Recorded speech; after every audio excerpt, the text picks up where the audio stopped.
Quem é vegetariano, vegano ou simpatizante, tenho certeza de que já ouviu falar sobre a tal carne do futuro.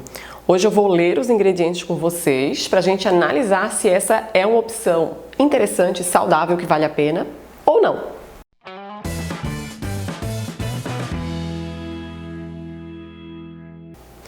A proposta dessa carne do futuro é justamente reduzir o consumo da proteína animal.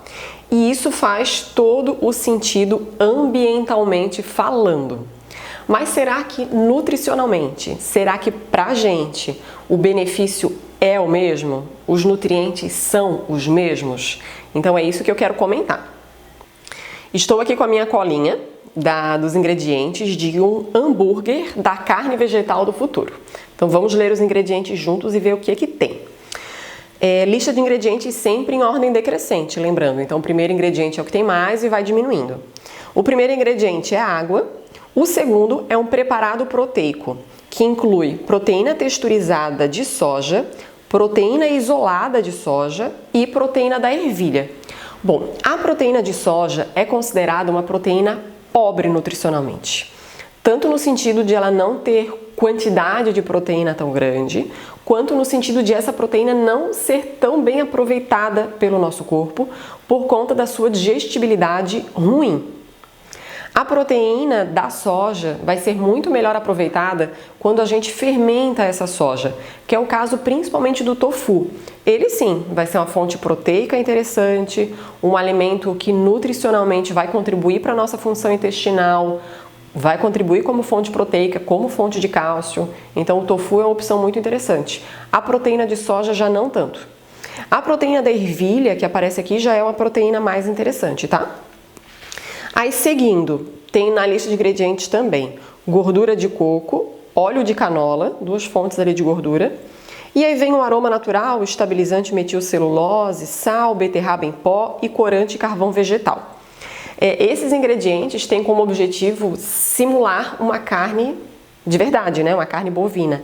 Então, eu até já vi vários vegetarianos comentando que não gostaram muito, porque justamente não gostavam do sabor da carne e ela lembra bastante a carne. Então, enfim, vai de gosto, né? Uma vantagem é que essa opção ela não tem muita besteira. A gente frequentemente pega hambúrguer, seja de carne de boi mesmo, seja vegano, com muita alternativa, né? Com muito aditivo, muita besteira, muito conservante. E essa não, ela realmente é uma alternativa mais simples.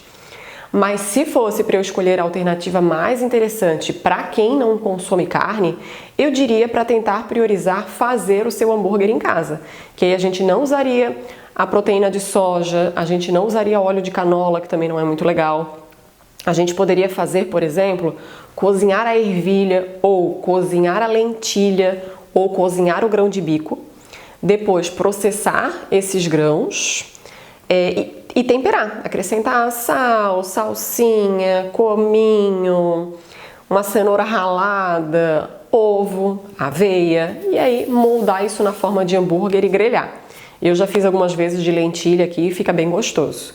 Então essa é uma alternativa interessante.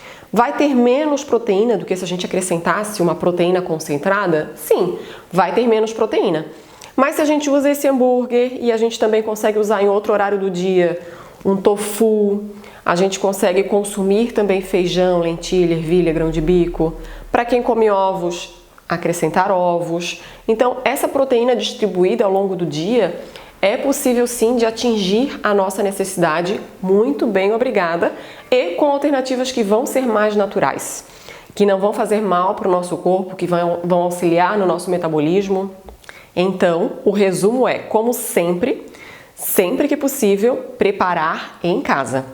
Uma alternativa pronta e prática, que aí para quem é vegetariano, né, e pode auxiliar no consumo de proteína do dia, são os conhecidos whey protein. A gente tem alternativas veganas que vão ser feitas lá da proteína da ervilha ou da proteína do arroz e que a gente tem estudos mostrando que são alternativas legais.